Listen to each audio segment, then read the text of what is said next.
comes to his house and he finds people in unity. దేవుడు ఎక్కడైతే ఐక్యత కలిగిన ప్రజలు ఉంటారో వారి మధ్యకు దిగొస్తాడు ఆయన.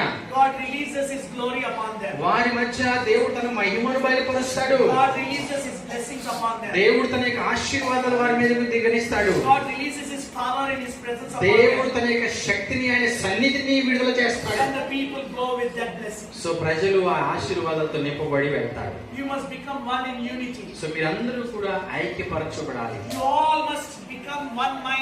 I must lift up Jesus in this so house. మీరందరూ ఒకటే మనస్సు ఒకటే తాత్పర్యంతో క్రీస్తుని హెచ్చించాలని కోరుకోవాలి. This house is the house of Jesus. ఈ ఇల్లు దేవుని ఇల్లు అయింది క్రీస్తు I కొరకు. must lift Jesus higher. ఈ క్రీస్తుని మనము ఉన్నతంగా హెచ్చించాలి.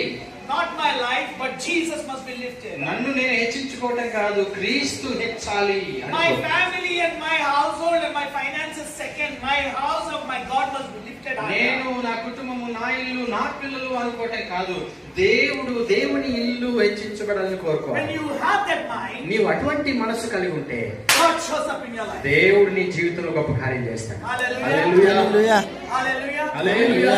Let us rise up to our feet. ఒకసారి లేచి నిలబడ్డాం. Today God is wanting some of you to